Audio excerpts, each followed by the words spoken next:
Hi. Hi.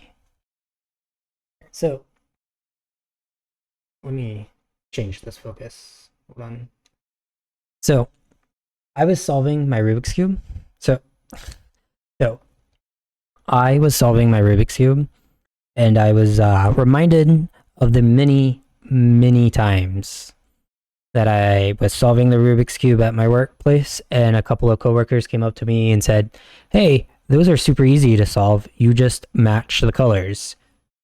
So I handed them the cube, and after about 15 minutes, they handed it back to me unsolved, unsurprisingly. And my brain kind of has this like anxious way of thinking where it will go off on like lots of tangents and just connect dots that only make sense for me to be connecting them. And that reminded me of the time that I was losing weight. And I was already 20 pounds down, and I had said something to my roommates. And my roommate said, "Oh, I know how to lose weight. I'm a chef at a hospital. I know how to lose weight."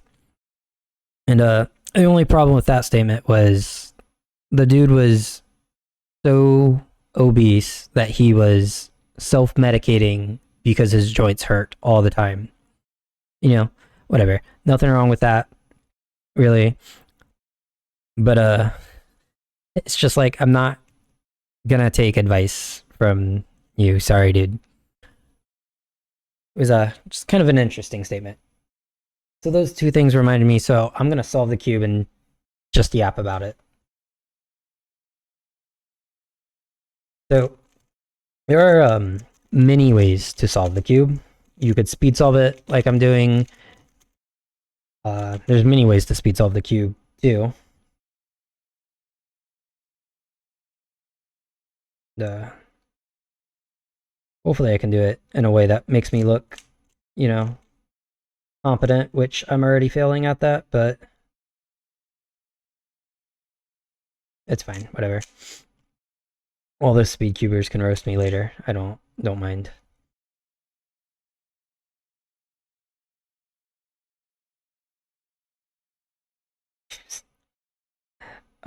Bad.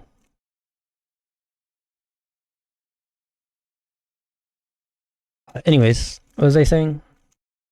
Yeah, there's lots of ways to solve the Rubik's cube, and there's lots of ways to lose weight. Some of them are better than others. Some ways are better than others, and I just kind of want to yap about it. So, you could fad diet. You could try fad diets. They're certainly popular for I I literally don't know why. I don't know how any fad diet gets popular, considering they all kind of suck. But whatever. Um, the big reason that I don't like fad diets is you don't have to give up foods that you like to lose weight. That doesn't really help. It doesn't really address the problem.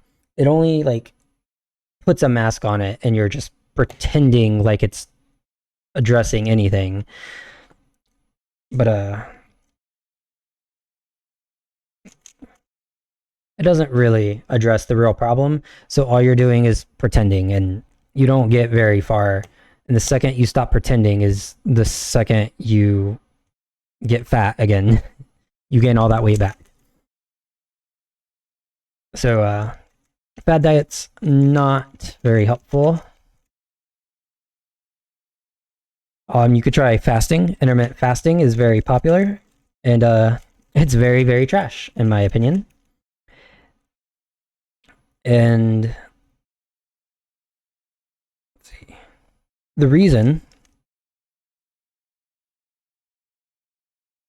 the reason I think it's so bad is that whenever you're doing anything to help you in any sort of way, it has to provide you value.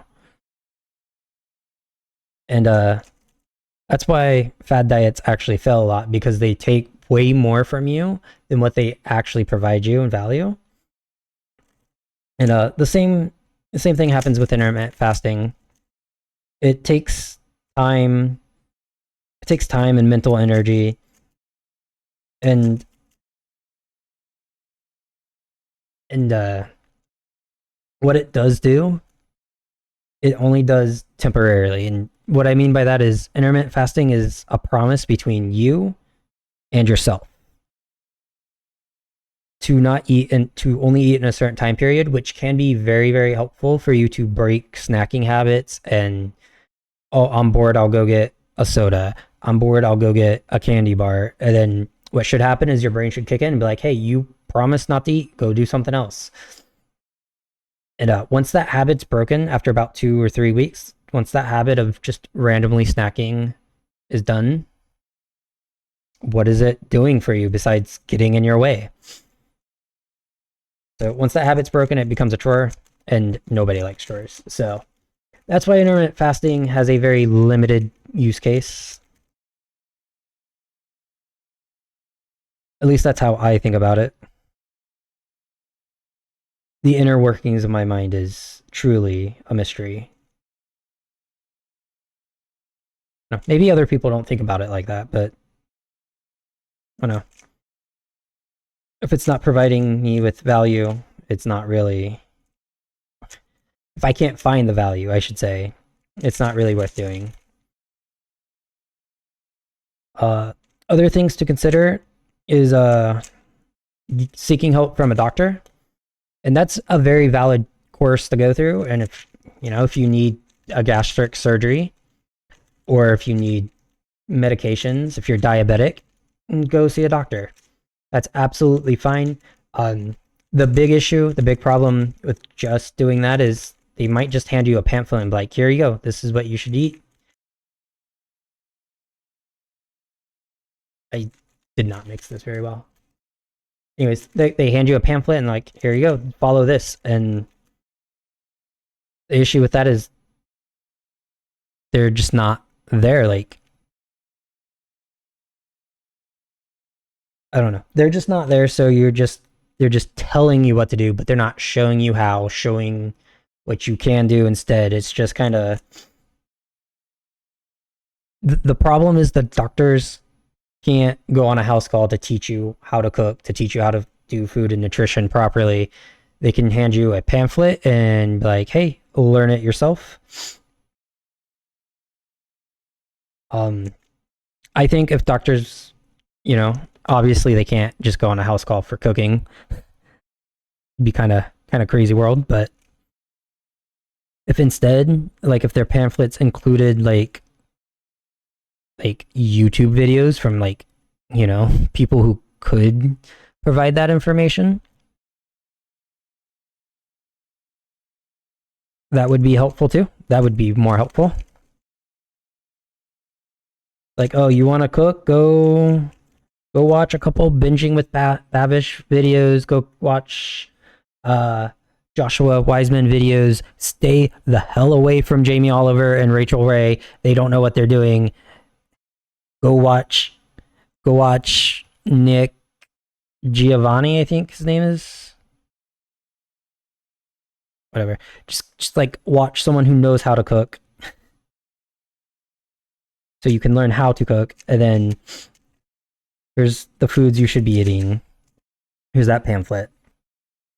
What I would avoid at all cost is meal plans. Meal plans are not nearly as good as you think. They have big shiny numbers that are meaningless. You actually see that with the Lunchly scandal, where they provided these big shiny, oh, we have more protein than the competitors, and it turns out that when doctors and nutritionists revealed it, it was trash. It was not good for kids. So these pre-made meal plans, they're not there. Their marketing, their design, they put way more effort into their marketing than making anything that resembles food. Personally, the way I approach weight loss is super helpful. It helped me drop 60 pounds the first time, and currently I'm done bulking. I got tired of dieting is what really happened. So I stopped. And then I stopped for a little too long. And it wasn't that I just stopped dieting. I also just ate like trash because, you know, I wanted to. So currently need but to drop about 10 more pounds. And I'm going strong. And just approaching it like a skill has been so helpful. I go to the grocery store and I have a very good guesstimation on how many calories in the foods that I'm buying with which helps me later when I count the calories. And that's kind of like a skill you pick up, being able to accurately guesstimate. The cooking is always nice. I mean, I literally get to eat whatever foods I want. Today I had chicken carbonara. Well, I didn't have the chicken part. I had a carbonara sauce with my pasta today. What did I have yesterday? Oh my god, dude. The internet has brain rotted my mind. Here. This is why I count. Yesterday I just had beans and rice with a protein. Another thing I like doing is I have a food journal. And all I do is I put in like the calendar date. Like I draw a calendar. I write out all the dates. I write out how many calories I'm going to have on those days. And then I sign each day. This is helpful. It keeps you accountable is why it's helpful. And then at the end of the week, I just write a little summary of the week, and it doesn't have to be like this is how I felt. It doesn't have to be any of that. My journal entry from when I had roommates was my roommates were fucking cunts today. Like, just literally, it helps to just write the frustrating parts down. That way you don't have to hold on to it. Another super helpful thing when you're counting calories, I really like to give myself 100-calorie range. That way you're not having to try to perfectly hit your calories every time. That's just too much work. Right? If one day you go over 60 calories, like it's not a big deal. You're going to have several days that you go under, and it's all going to eventually average out. And so it's better just to not stress about hitting numbers perfectly. Another thing I just thought of, don't buy protein bars. If you're just trying to lose weight, don't buy protein bars. They're not made for weight loss. They're made for weight gain.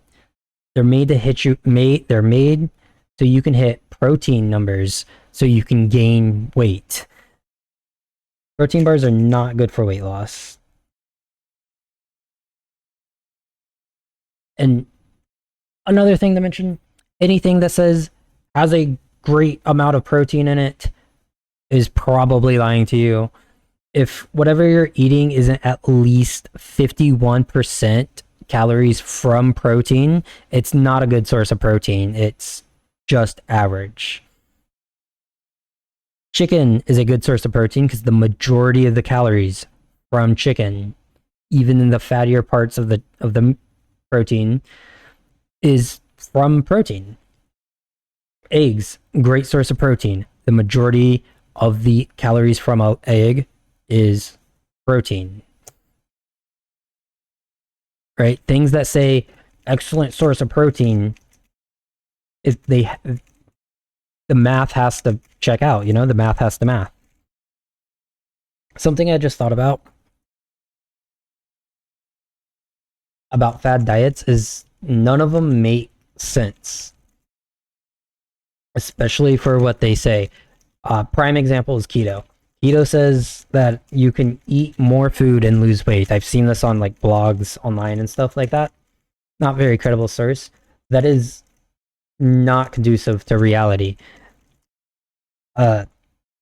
And that's because fat has over twice the amount of calories of protein and carbohydrates. So you literally have to eat less than half the amount of food if you're eating primarily fat. Like that's what really it's really dumb in my opinion. Like don't eat a high fat diet. You're gonna have to eat literally less than half the food. If you want to eat more food to feel fuller, either eat protein or eat fibrous foods, or preferably both. Definitely. Gosh, I freaking hate keto. Dumbest bad diet. But it just mathematically doesn't make sense, and that it really pisses me off for no reason. But yeah, 9 is greater than 4. Fat has 9 calories. Carbohydrates have 4. 9 is greater than 4. Avoid keto. Avoid the other fad diets too, but none of them make sense. And they only serve to pretend the problem, to pretend to end off the video, because I know all the speed cubers in the comments are roasting me. I was queuing and talking at the same time, but I'm going to do a proper solve with the scramble here. White on top, green in front.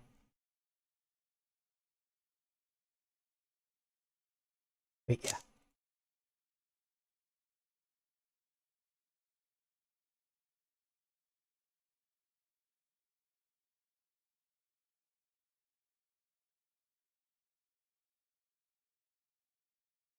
Right.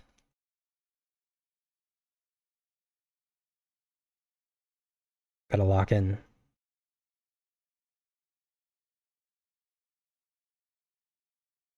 Okay.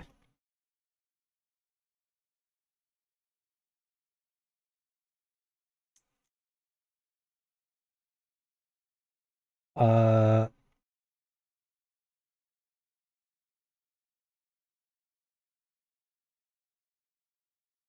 I did a cool little move there if you didn't notice.